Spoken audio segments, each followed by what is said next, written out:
Jey Uso is not main event ready yet. He has the tools to become the World Heavyweight Champion in the near future. His blood is filled with charisma, he has a decent promo, and he's one of the most over wrestlers in the company. The Yeet character is great, but it is putting aside everything that makes Jey Uso one of the most interesting and compelling wrestlers on the roster. Let's go back to the beginning of the Bloodline days when Jey was first inserted into the storyline. Jimmy Uso was injured at the time, so there was a decision that needed to be made. Keep Jey away from TV till Jimmy gets back, or have Jey go on a singles run and see what happens from there. Well, WWE went with the second decision, and it was time for Jey to finally differentiate himself from his brother, which is a problem that he encountered all of his career. Jey was in a tag team with his brother Jimmy for his entire career up until this point, so it was a sink or swim opportunity for him. On an episode of SmackDown, Jey Uso earned himself his first World Championship match against Roman Reigns. He then went on to cut a decent promo that showed massive potential for Jey in terms of how he handles himself on the mic. The week before the showdown at Clash of Champions between Roman and Jey, he addresses Roman in one of his best promos to this day. He talks about how Roman Reigns is acknowledged as Mr. WrestleMania, meanwhile people always ask him, which one are you? Referring to him and his twin Jimmy getting mixed up for one another all the time. The match at Clash of Champions wasn't anything to write home about. It was just another slow and methodical Roman Reigns match like we got accustomed to for the past 4 years. It ended with Jey Uso getting pummeled and Jimmy Uso coming in to surrender for his brother, stopping the spree of attacks that Roman was landing. The following SmackDown, Roman explains how he wanted Jey to acknowledge him, that he could help his family and help him become a main event level superstar, basically manipulating him into believing that he wanted better for him. This was integral to the development of Jey Uso's character. At Hell in a Cell, Jey Uso was in a match once again with Roman Reigns for the championship. This match was much better than their first encounter,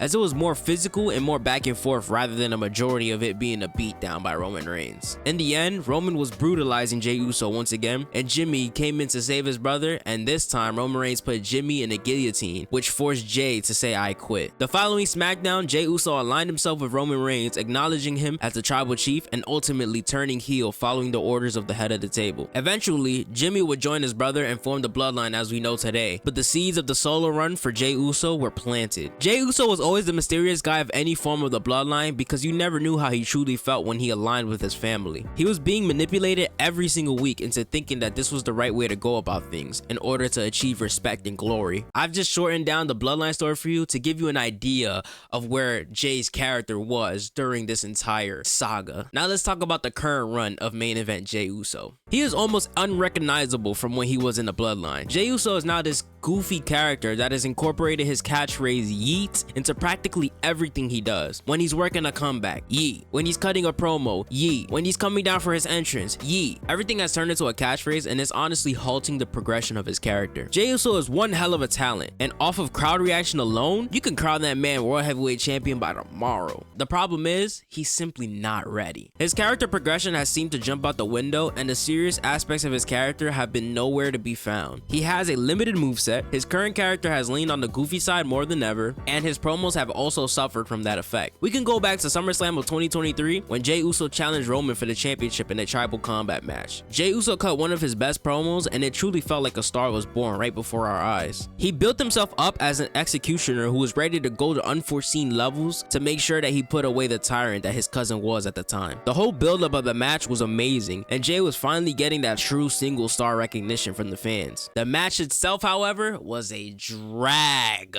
36 minutes of some of the most boring action taking place inside the ring. Half the time it was just super kicks, Superman punches, spears, occasional weapon violence, and storytelling that dragged on for far too long. Imagine a typical Roman Reigns match, but slow the pace down ×2. What I'm tired of is people blaming Jey for the match as if Roman was pulling out impressive performances during his run as the tribal chief. It takes two to tango, and clearly these two were not a great pairing in the ring. Another match that showed the limitation of Jey's in-ring ability was when he faced his brother Jimmy at WrestleMania. Once again, Jey wasn't the only person in this match and was tasked to go against his brother Jimmy, who had the same moveset, so that match was never going to work. The build-up to the match was decent, but once again, Jey's character wasn't as serious as it needed to be because of the Yeet gimmick, but his promo got the job done when they eventually were face to face. The match was awful, and it was super kick central. The selling was horrid, and the storytelling that they tried to do towards the end of the match was extremely confusing. By no means is Jey Uso a bad wrestler, he just doesn't have a deep enough bag to last in a match that is longer than 10 minutes because the flaws begin to reveal themselves. Jey Uso has had matches with top dogs like Seth Rollins and Gunther, but but those two are ring generals who can have a great match with anyone you put them in a ring with. Jey Uso had a match with Damian Priest at Backlash, and it was just another average Jey Uso match that was elevated by the reaction of the crowd. He also had an average match with Ilya Dragunov in the King of the Ring quarterfinals, and at some points in the match, he looked like he couldn't even keep up with Ilya, so it had to be slowed down a bit. I point these out to show you that Jey has limits to his game that arise when he introduced the Yeet gimmick to his character. The Yeet gimmick is perfect, but it should be kept as a catchphrase rather than his entire shtick. If Jey can add some edge to his character, that can easily turn up this gimmick to new heights it hasn't seen yet. Whenever this Bloodline story starts picking up with Jey Uso again, this Yeet gimmick just simply won't work as well as the more serious Jey would. I have been a fan of Jey Uso for the better part of a year, and I enjoy the Yeet gimmick, but I can't sit here and act like it is not stopping Jey from developing further as a main event star. I want Jey to unlock a different, more serious side of himself, rather than the non-stop goofy side that I can't take seriously. I believe that Jey Uso can be a mid-card champion because he could easily bring that fun vibe to the mid-card division. Jey Uso has all the tools, and I believe he can become main event material very soon. It's all up to him to put together the repertoire